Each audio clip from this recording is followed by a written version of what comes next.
we move from a gross to a subtle state. So there is the universal movement of from gross to a subtle. And in this, our universe is say 13.8 billion years, out of which 4.5 billion years is the age of this earth. Within this period, there is matter has already started, or the earth or nature, whatever you want to call, it has already started transforming part of material or matter into consciousness. Nishabdam tat parabrahma. That's how it is described. That the world of sound comes from the world of silence, and ultimately it has to merge in the silence.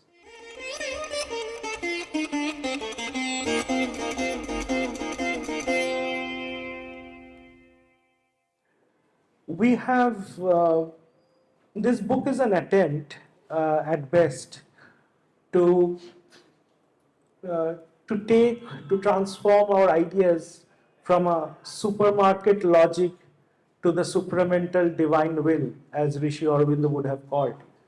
And so when I started thinking on these topics, so there is a very big disconnect. My current, say, when the world around us that we live in is full of demands on our time, on our attention, on everything, and that demands a very different things. While my religion or my dharma tells me to do entirely another set of activities, so something is missing in that whole chart.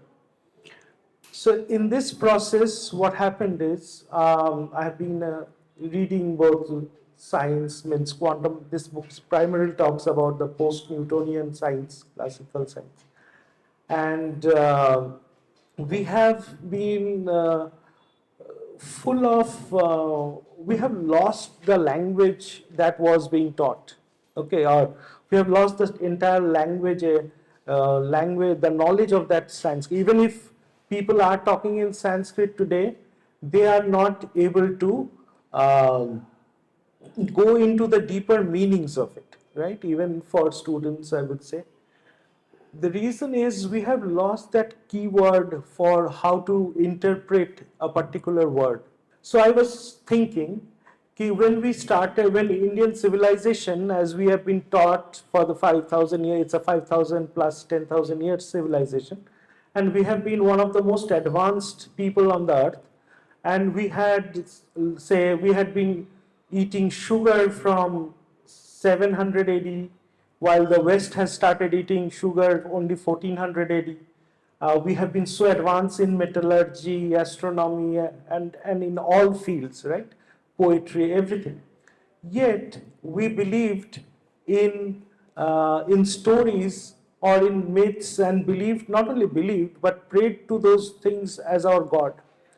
Like, say, for example, Hanumanji taking a whole mountain and flying all the way from the Himalayas down to Sri Lanka, right?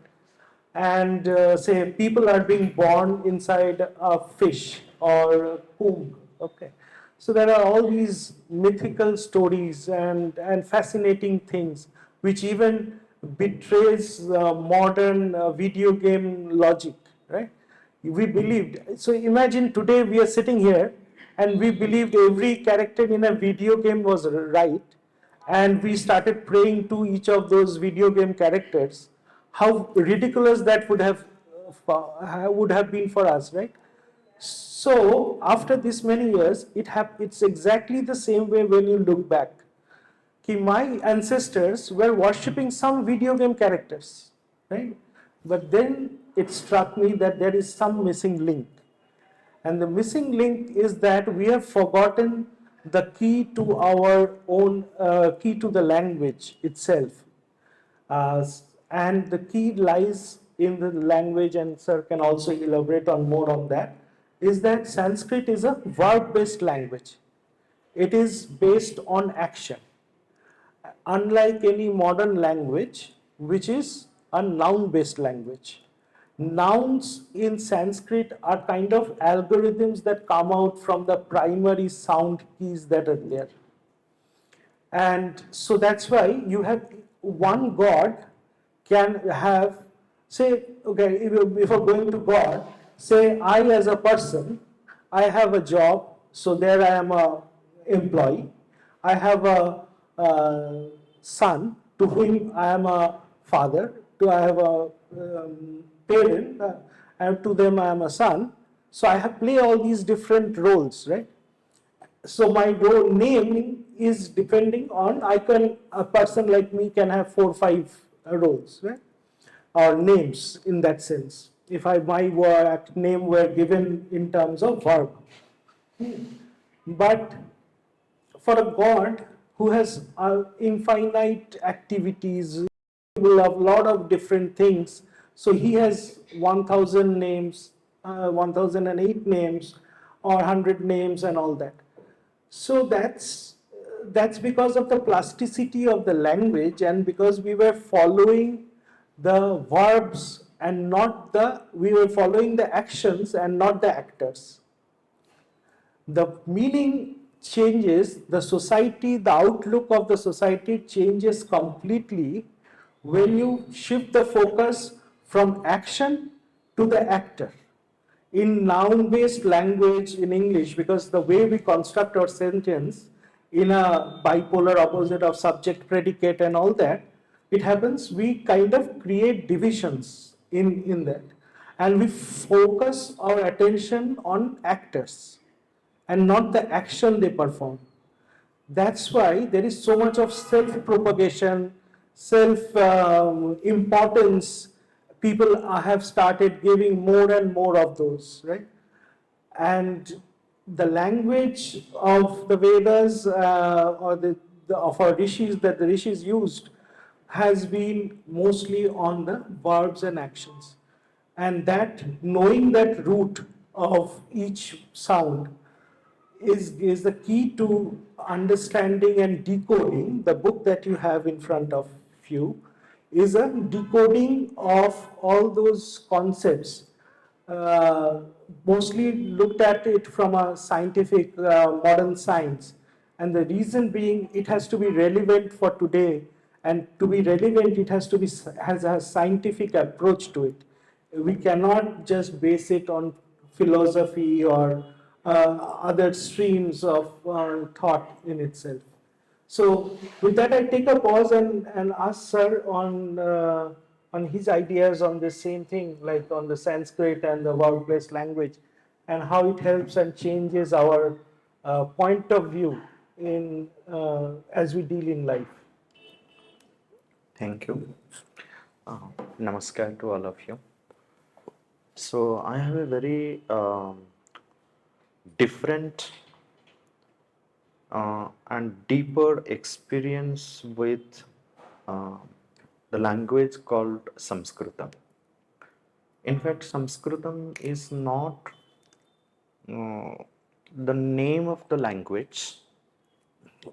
It's an epithet. It's a qualifier. In the sense that the way you use adjectives. So Sanskrita means refined. So it refers to the refined nature of this language.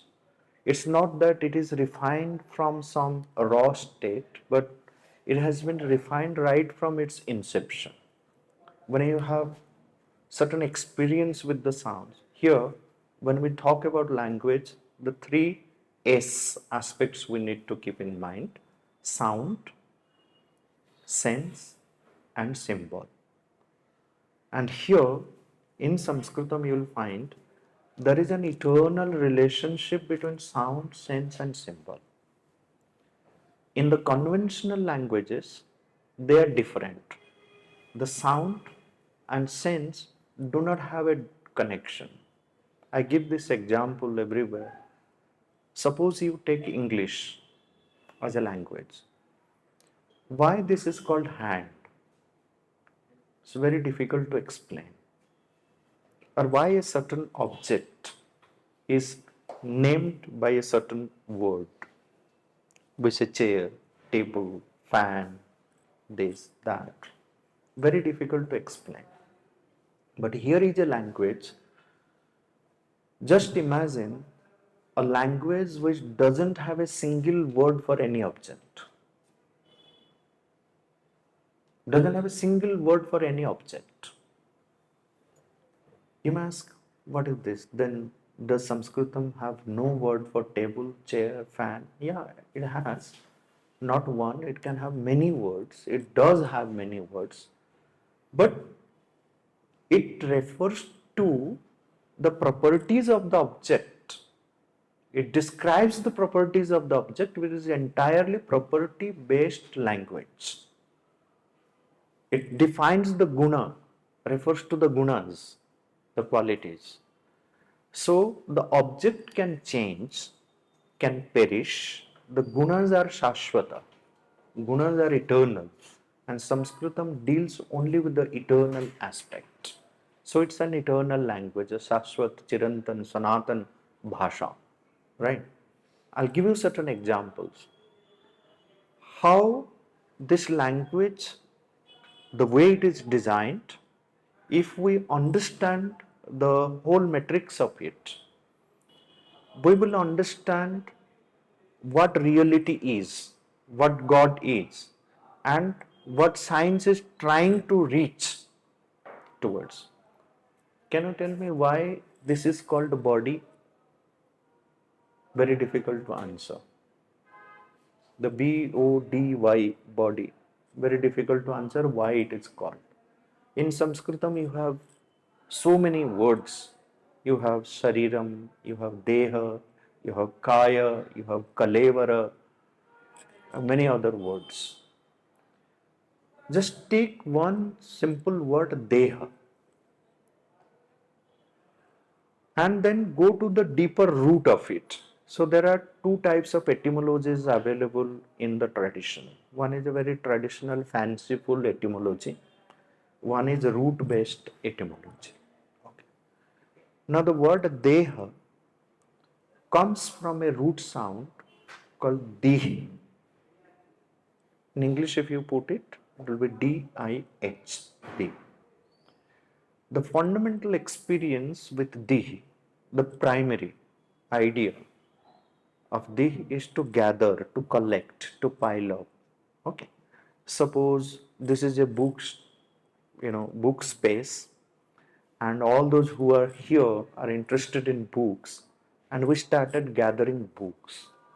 Now this primary idea of gathering, it leads to what? What is the immediate physical experience?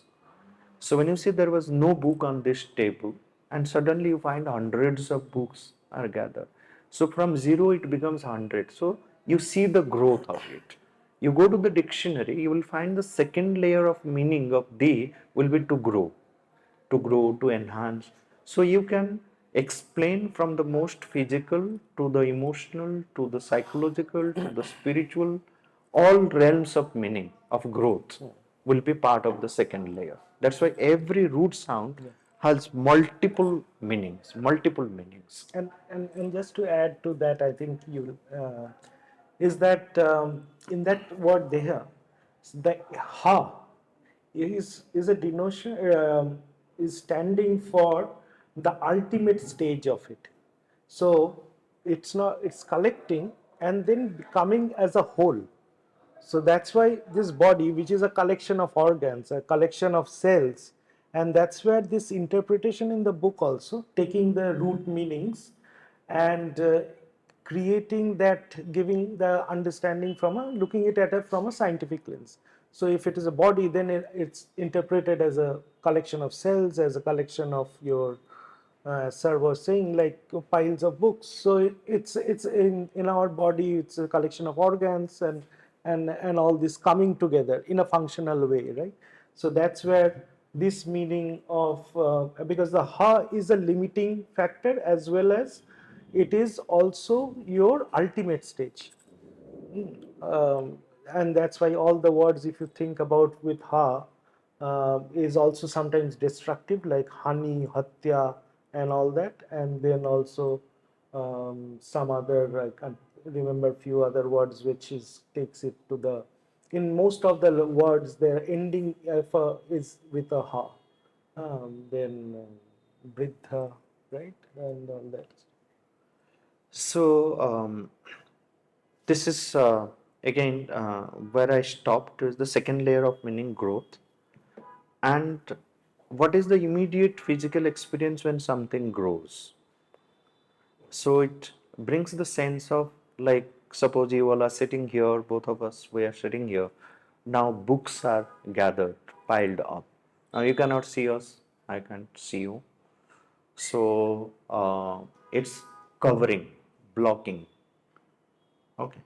So to cover in all its senses, physical, emotional, psychological, spiritual, falls into the third layer of meaning. So single root sound based on the different experiences that we have. Because in this book you will find that how a sound when it is uttered, a single sound, root sound, monosyllabic, or having two, three more syllables, when it is uttered, so there is a sensation, there is some certain kind of experience we have with the sound. So that vibration, when it gets connected with our consciousness, giving us different experiences, those experiences becomes the meanings of the root sounds. That's why each root sound has several layers of meaning. Dhatava anekarthakaha. So many meanings you will find. Now you take all the three layers of meanings to gather, compile, pile up, collect, assemble. Second layer of meaning, to grow, to enhance, to develop. Okay. Or the third layer of meaning, to hide, to cover, to plaster. So all these meanings will come in the third layer. And then how all the three layers of meaning describe the gunas of the property of the body. So the first, as I said, like the body is not a single mold piece. Maybe that is a kind of body which Sri Aurobindo talks about. A supramental body will be without bones, without digestive system, or without anything. It's a single mode. Yeah. Very plastic. You can squeeze it and then leave it like that. Maybe that's something of future body. But at present, the body is not a single mold piece. It is a collection of many things. We have blood, marrows, flesh, sinews, the elements, organs. It's an assembled piece. Okay, that's the first layer of meaning. Then growth. The body, the property of it is like I am not of the same size as I was born.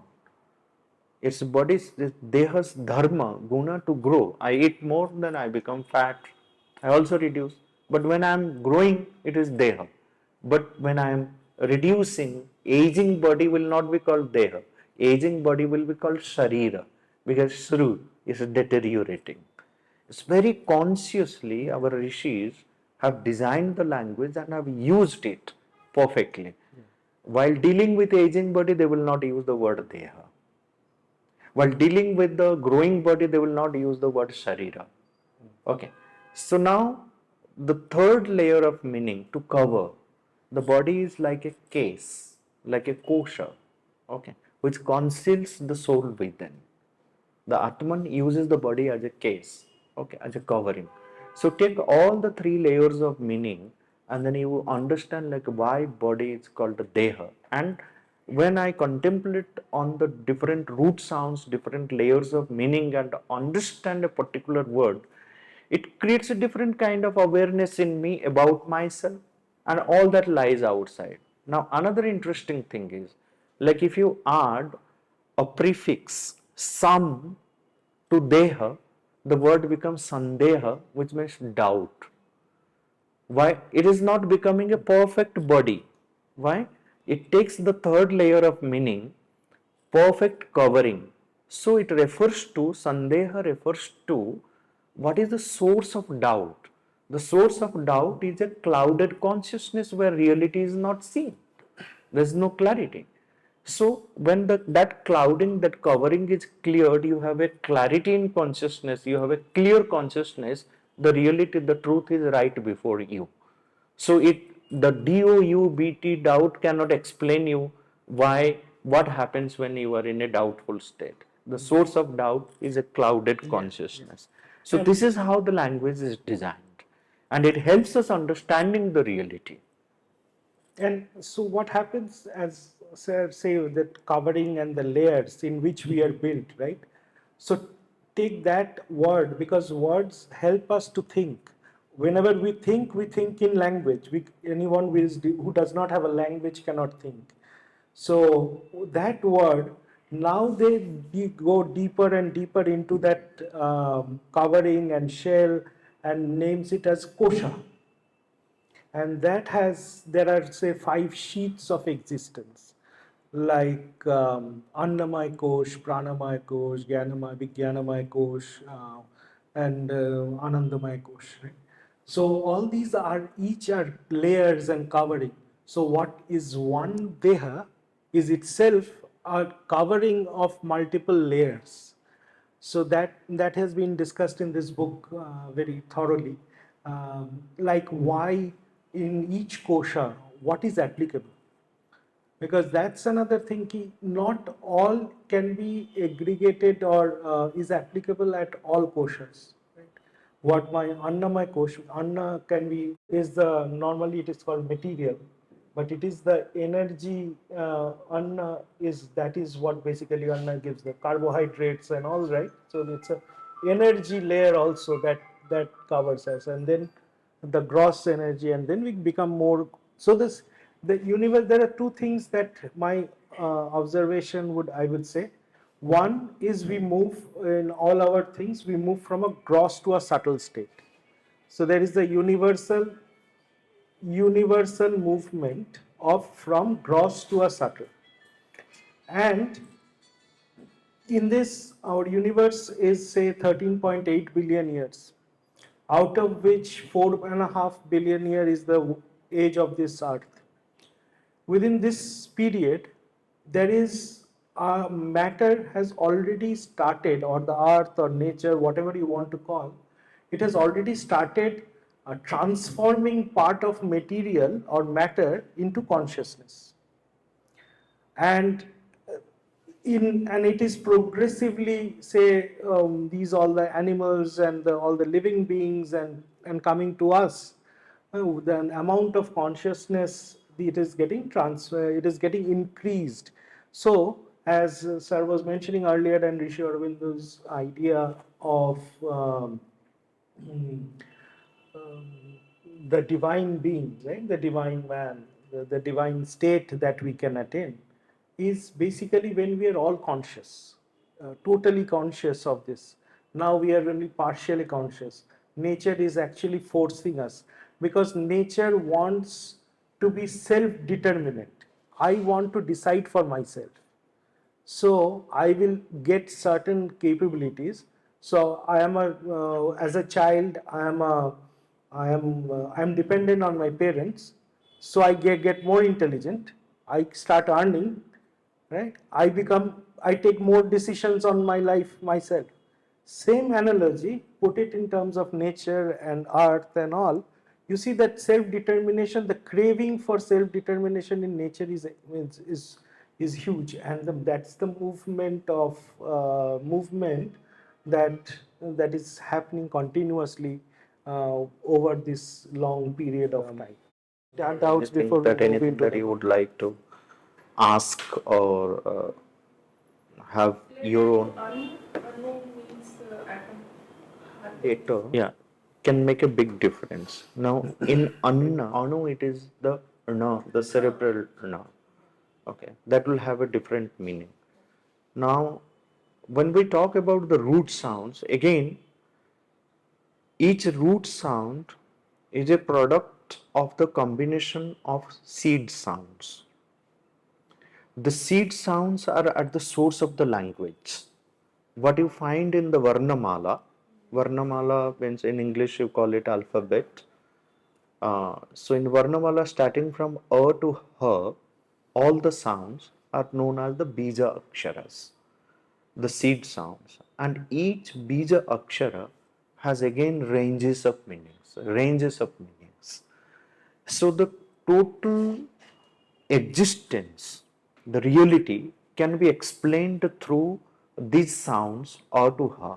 This is where the Vedas, the Vedic rishis, the tantric sages, they have worked hard to understand the reality through this primordial. If you go to, like in Sanskrit, there are around 32 ekakshara koshas. Ekakshara kosha means like they deal with the monosyllabic sounds. For example, like what does ka mean? Ka, ki, ku, kr, ke, kai, kam, ka. So what do all these sounds mean? So there are 32 different ekakshara koshas dealing only with the monosyllabic sounds and ranges of meanings. A has ranges of experiences. A has ranges of experiences. E has ranges of experiences. So there is something called Matrika Vijnanam in the Tantra, or Tantra Abhidhana is there. So now what Sri Aurobindo does, Sri Aurobindo also has a very different theory of language, philological theory. Because Sri Aurobindo's entire interpretation of the Veda, Upanishad, Gita, it is based on three things: philology or deeper philology, and a deeper psychology, and again his own realizations. Okay. These three are combined in his interpretation of the words. So Sri Aurobindo has studied all these, the different meanings which are assigned to by the traditional koshas or traditional sages. And when he interprets, he goes deep. Suppose he has to explain the word Agni. So he goes in detail. What does A mean? What does Ga mean? What does Na mean? What does E mean? Their experiences. And then the combined force, how it comes to mean as Agni, as the flame or the fire or that element. To that minute level, Sri Aurobindo goes, and his philological theory completely different from the other philological theories. And in fact, when Subramanya Bharati, he asked him that, like we all have studied the Veda, the traditional commentaries, but they were sitting and listening to Sri Aurobindo also, his Vedic interpretations. So he asked, like, where from you are getting these different new meanings? Because it's all new. And so many traditional Vedic Vidwans, they became disciples of Sri Aurobindo, A.B. Purani, Kapali Shastri, even Anirvan. Yeah, Anirban. So he's a sage. The amount of work that he has done on the Brahmanas, Aranyakas, Upanishads, Veda, Upanishads. So unimaginable work. Veda Mimamsa is a profound work of the Veda, and inspired by Sri Aurobindo. So he answered, Sri Aurobindo said, Sri Krishna has shown me a new science of language based on which a new interpretation of the words in the Vedas, in the Upanishads, all these things will be done. So now we see, when we are talking about like di, we explain, but we can even break it down to what does the mean, what does e mean, what does ha mean, and then see the combined force of it. To take you for one example, the sound the is a sound of division, split. How do you arrive at it? Like you take any word beginning with the, you will find this sense of splitting, dividing, separating. You say dwara. Okay. You say dvi. Okay. Then even the word deva, deva doesn't belong to division, but deva is a very div means to shine. Div means to shine. I'll give you two different interpretations of deva. Div means to shine, but it is a light which penetrates and then separates the darkness, removes the darkness. Okay. Then div also means to play, and when you want to play, there has to be two. The Leela cannot happen without two. Yes. Okay. Then this is an unending Leela which Avatar, happens. and all this. So Dasa, Dasana, the tooth is called Dasana because it bites, it separates. So any word having the sound the in the beginning you will find the sense of splitting. It's a force which splits, separates, divides. So even the word division, divided, duality, okay, duet, duo. So all these things come from the seed sound the. What happens is, like today we use, instead of detergent powder, we say, I'm just making it simplified. Instead of detergent powder, we say surf or something, right?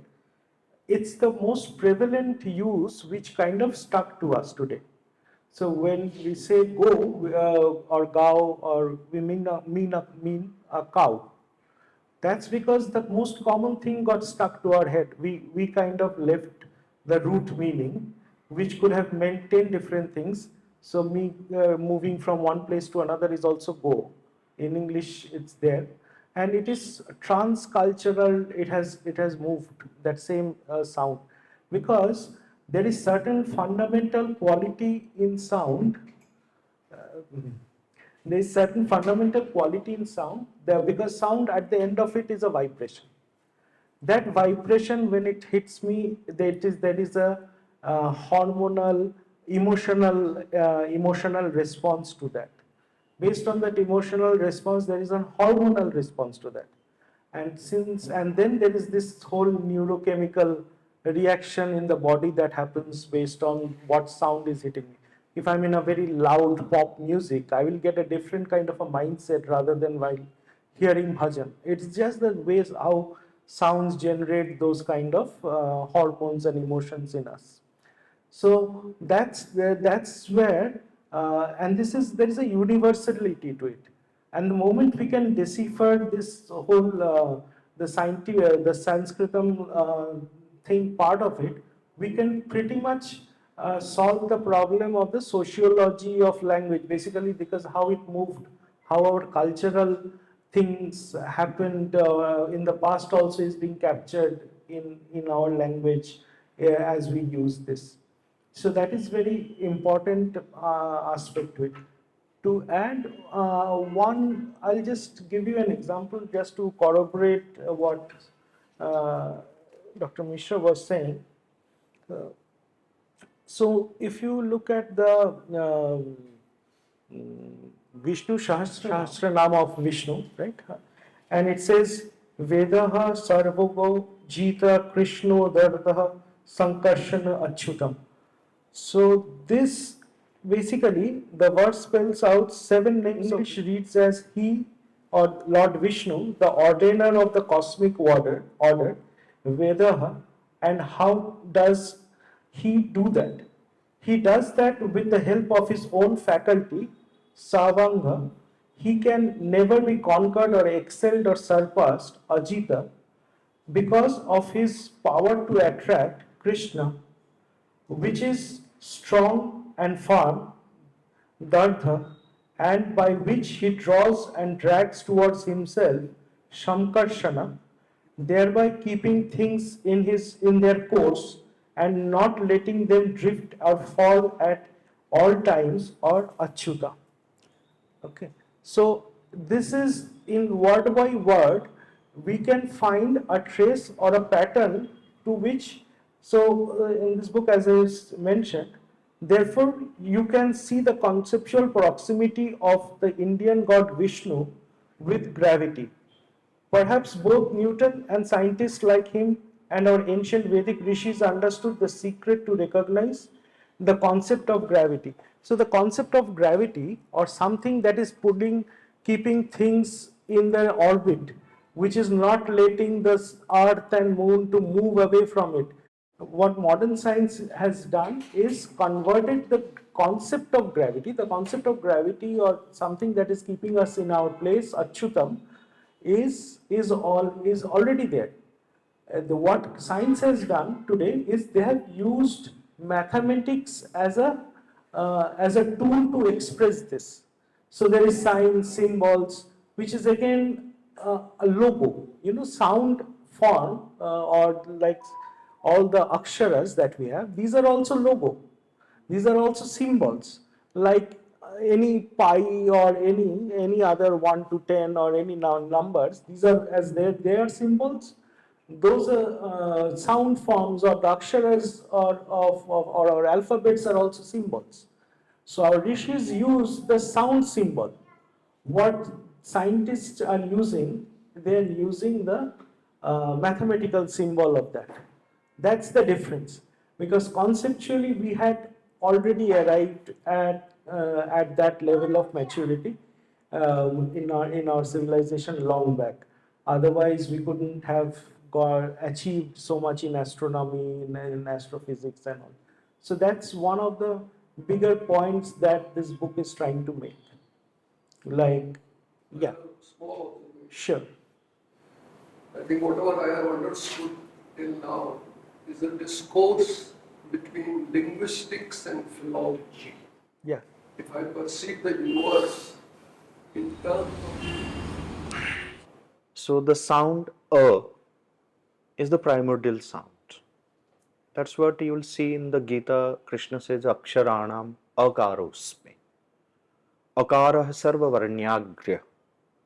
This is how it is described both in the Vedas, in the Vedanta. Even the Tantra says, when it says that Akara Maheshwara, it also assigns one more epithet to the sound A. It says that Akara is Anuttara. Anuttara means there is nothing beyond it. So if you put A anywhere, so you will not find anything beyond that. It is always beyond the beyond. Anuttara. So A is the primordial sound, the vibration, from which everything emerges. This is the Adi. Okay. When you take the sound, now what happens? Look at the whole articulatory process of all the sounds in the Sanskrita Varnamala. So the entire sound, all the sounds that the humanity or human being can produce, they are within the range of A and U. A begins with this position, position number 1, where the root of the tongue makes a contact with the soft palate when it comes to the consonantal sounds. But with the vowel sounds, there is no contact, but there is a free flow of sound, but there is a squeeze, so then the sound can be produced. Okay, but it's a free flowing sound. But this is the position number 1. Okay, where from you say a, k, h, and the last position of sounds is u, the 5th position. So when you say a and the last sound is u, between a and u, the entire universe is there. All the sounds are there. Beyond that, there is nothing. That is why this combination of a and u, see, no two vowels can remain separate. When you put them together, they become one single sound. So a and u together becomes o, and then the sound that ma sound, ma has the nature of finality. So it closes everything, it measures everything, it measures the immeasurable. That is why the word Maya. So Maya means it's a measuring mechanism which is used by the Brahman to make itself finite. That's why a mother is called Mata. Why mother is called Mata? Because she gives a finite shape to the infinite. She measures the immeasurable, brings to a measured state. That's why she is Mata. Mata has the power like the Supreme to create. So making the infinite finite, making the immeasurable measurable is the nature of Mata, Maya, Ma. So it brings the closure. So that's where you have again the combined Ekakshara Brahman called Om, which is again worshipped as the primordial mantra. But A is the beginning. can I then conclude Huh? that sound wraps the entire reality? Absolutely.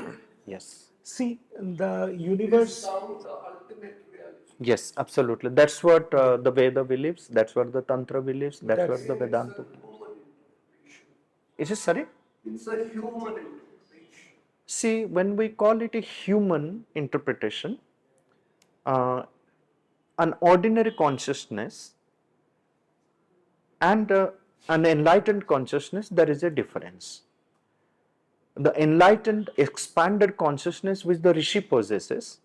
So he has crossed all limitations. He is not bound by the limitations of the mind. He doesn't allow its mind to interpret. He allows the mantra to manifest within his consciousness. That is why the mantra becomes apaurushaya. Purusha is the ordinary consciousness limited by many limitations. So therefore no one writes a mantra. The mantra manifests. The Rishi allows itself or has the inner vision to see the mantra manifesting or hears the voice of the truth. So the human limited mind is not interfering in this interpretation. So because this is the truth they have seen the as the mantra. When we say it is a primordial mantra, it is not the interpretation. Because when we say interpretation, there the mind is involved in interpreting. That is why the Rishi says, Yadrugeva dadrushe tadrug uchyate.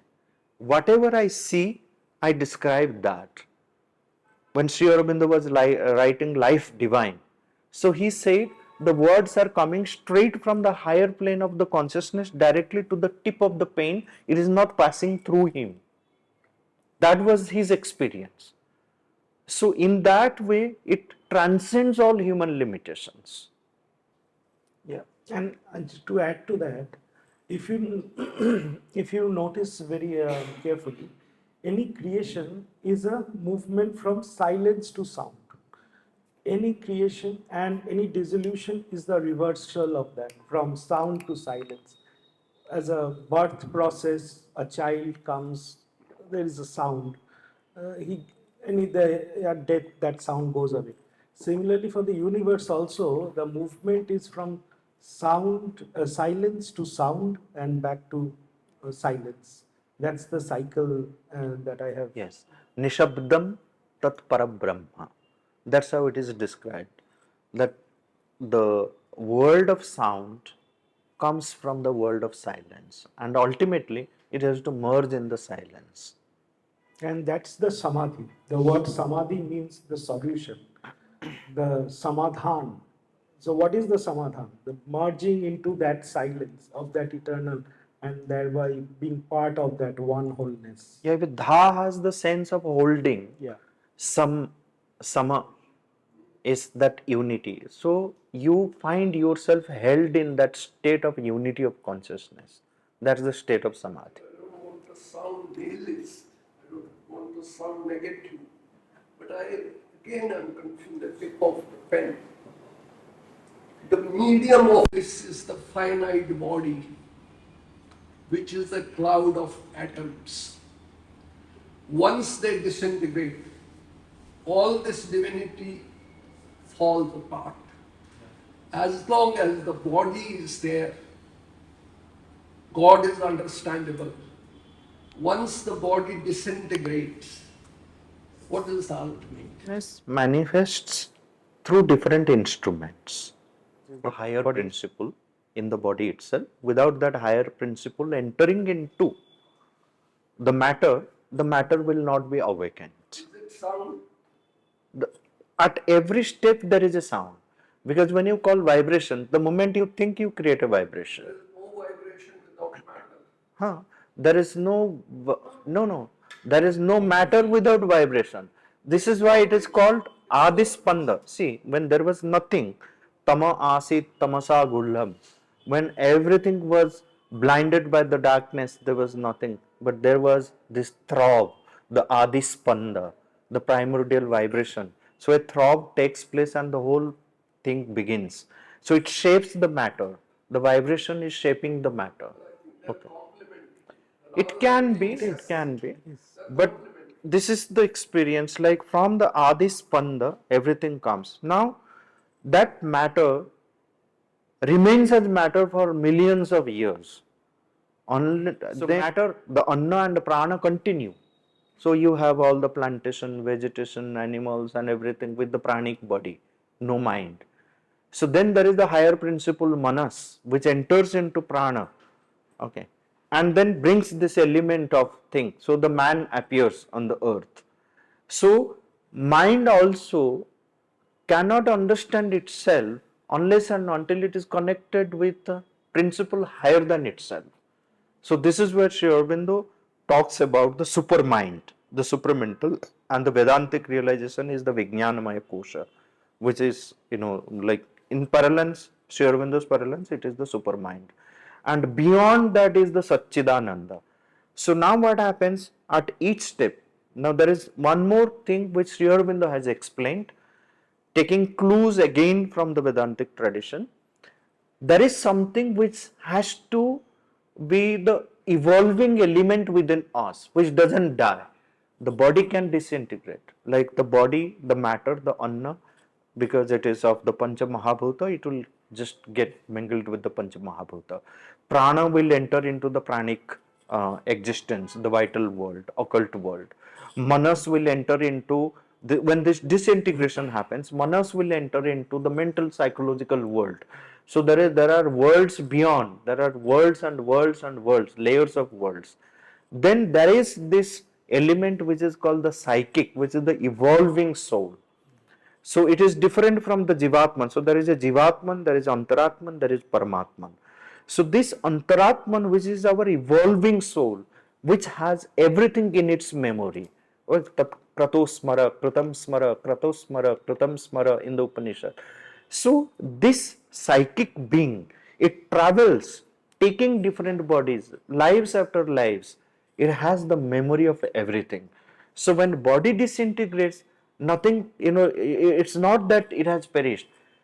And every amount of sound, thoughts, vibrations that we have created, it's all permanent, nothing vanishes. It never gets deleted. What it becomes is adarshanam. It just becomes invisible to us. But every vibration, because it's present, it can never be deleted. Take example for the simple things like you feel that you have deleted your message from WhatsApp or from somewhere, never gets deleted. So there is always a retrieval software which can retrieve it. The same way, the good thoughts are there, the bad thoughts are there. That's why the Rishi says, Ano Bhadra Kratavo Yantu Vishwata. Always have noble thoughts, good thoughts. Bhadram Karane Vishrunayama. So let's see all that is good. Let's hear all that is good. So that's why the good vibrations will remain and then impact others. Of consciousness, it starts with Ananda. Okay. So if you look at, the ultimate term that is used is Sat Chit Ananda. Okay, let's start from that ultimate. When you look at that term from a horizontally, just visually I am saying, Sat Chit Ananda, it doesn't, it's Sat is existence, Chit is consciousness, and Ananda is bliss. That's how it is, English interpretations go. But when you look at it in a vertical way, so Ananda is a realm where there is no Nanda, or Nanda means vibration. So anything which is vibrating in a beautiful way, Nandanic, it happens. So in Nanda, Shiv's Bahan is, that's why Nandi, the most thing. So Nanda is your, that vibrational state which is in two ways. Either it's a non-vibrating state of Ananda where there is no vibration, or it is the substratum for the vibration. That is the Ananda state. From that emerges the conscious state which has not been have a material manifestation. And then in the Sat stage, there is a material manifestation of that.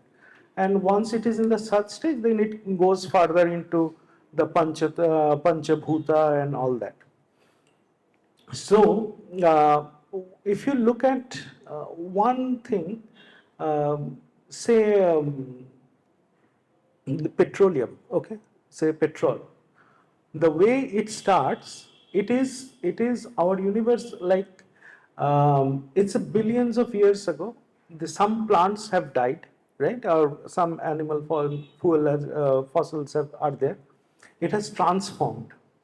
It has transformed into something which is totally different from a tree to a petrol. You cannot imagine, right? It starts like that, and when that crude oil comes out, first as a bubble, it also creates the natural gas, which is which is the more subtler element of that same plant, the plant that had died millions of years ago. Now that petroleum, it is being refined and used in your car. That same petroleum is used as a steering in the as a plastic, in plastic, right? That same petroleum is used as in wax, right? Wax. And from that, if you go to a Madame Tussauds museum and see Shah Rukh Khan in wax, can you ever imagine that same Shah Rukh Khan statue is coming out of a plant which died billions of years ago, right? So that's the way your transformation happens over a long period of time, and we move away. We've kind of have lost track of these transformations. And now when we see more subtler, so the movement from a more subtle gross to a subtle, or a subtle to a gross, is basically is how this universe is working towards, right? It's at its own predetermined path. In Life Divine, when Mishra Aurobindo is talking about existence of different bodies, Annamaya Kosh, Manomaya Kosh. So all of us as a physical being, we are carrying inside and the seeking, right? And we, after we leave the physical seat, then we go through those stages. I'm trying to understand what you Go through which? and the psychic being we're talking about. So our pranic existence becomes one with the universal prana.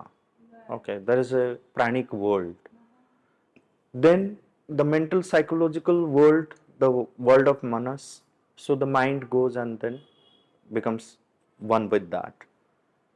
What does not actually die and then continues is the antaratman, which Sri Aurobindo gives the name as psychic being. Okay, psychic, actually that psychic is there in the form of an entity like a divine spark. When through the proper education, training, refinement, that psychic entity is the responsibility of each individual to seek and to work out for the growth of that entity into a flame. Okay, that divine spark ultimately becomes flame. So there one attains to purnata, perfection in one's own journey. Okay, so with that psychic flame, then there is a psychic emergence which happens. It comes to the front to lead. Till then it is the mind which is leading the prana and sharira. Whatever your mind says, you follow that, body follows that. Okay, so it controls our pranic and the physical movements. So because manas has its own limitation, so it misleads, it misguides. That's why it said mana eva manushyanam karanam bandha mokshayo. It is the manas which is the karana, which is the cause of bandha, limitation, bondage, and moksha, liberation. But mana can liberate you when it gets connected with that divine spark, with that psychic being. So that psychic emergence has to take place through the refinement of all the sadhanas and constantly connecting all the sadhanas with the antaratma. Okay. That remains, that has all the memories which gets carried forward. And we are supposed to refine or grow in the spiritual world to the extent that at one point of time is that psychic being is supposed to merge into what is Paramatma, the universe. When the Purnata happens, then it becomes free from, it becomes free from, in the sense that it has its own will when to take birth, how, where, whether or not. Yeah.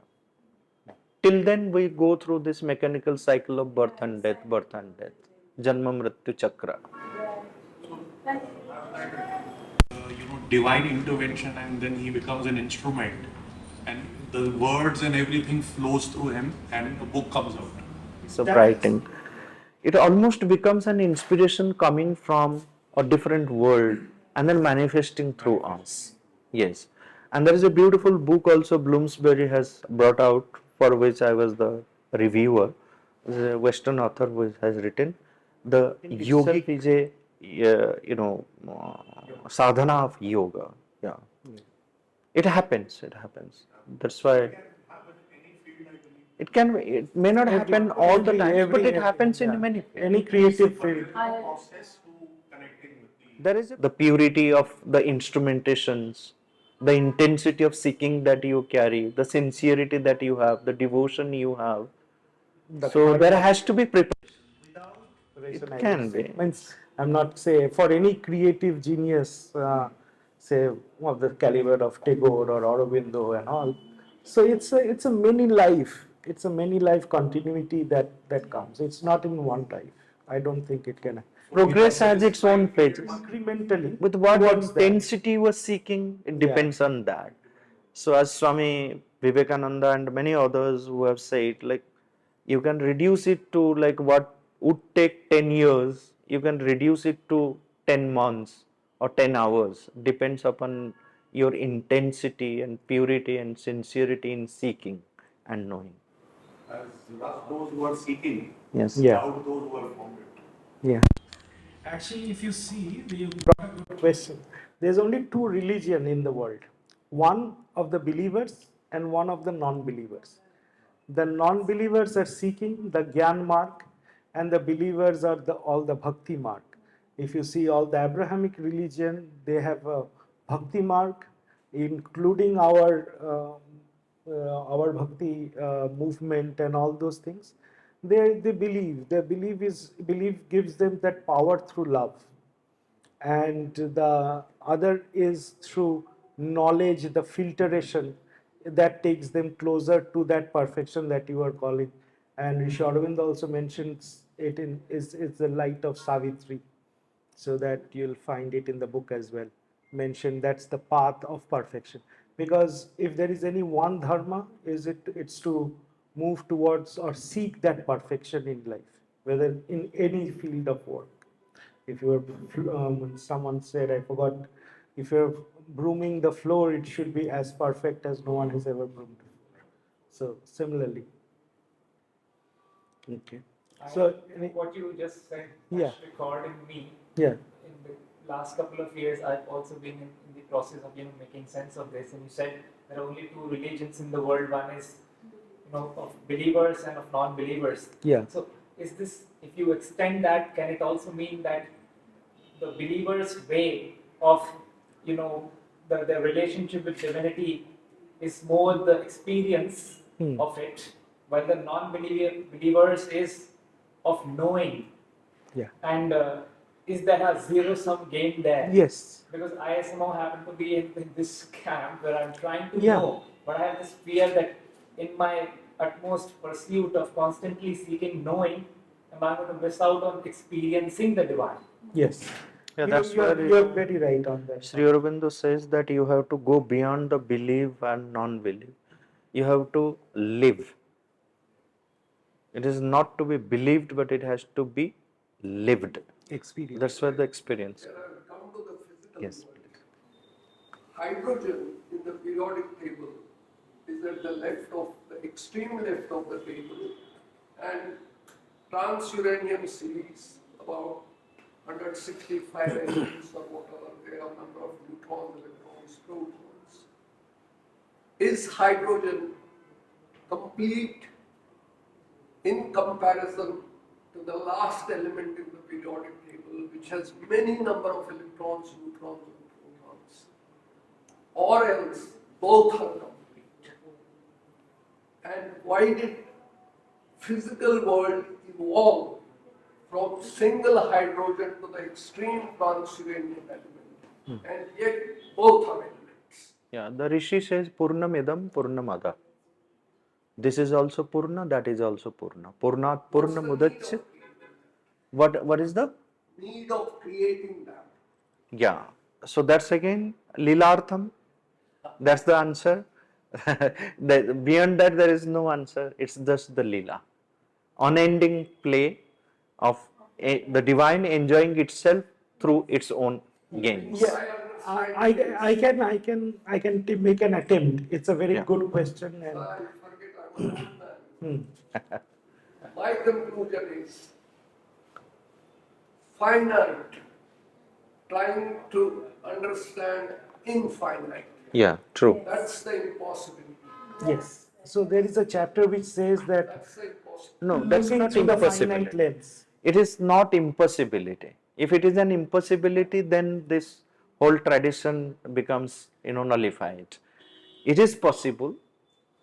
It is through the finite we seek the infinite.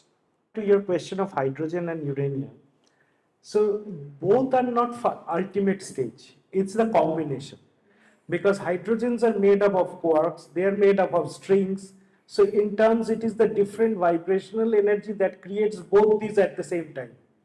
Otherwise, one would, so if man or have emerged from, say, a monkey, then why not all monkeys became man? So in that, all hydrogen atom should have become a uranium or the other way around. But both coexist because it is the combination of, because both are not finality. The final elements are those strings as per today's knowledge. It can be something else 50 years down the line. So it's a combination that creates that two elements at the same time. So no one is ultimate. That would be my simple response. The truth is, we have a billion explanations. Yeah. We have billion explanations, and yet each explanation is as elusive as the first explanation. Absolutely. It is progressively. That's infinite. So there is no possibility. I'll repeat it.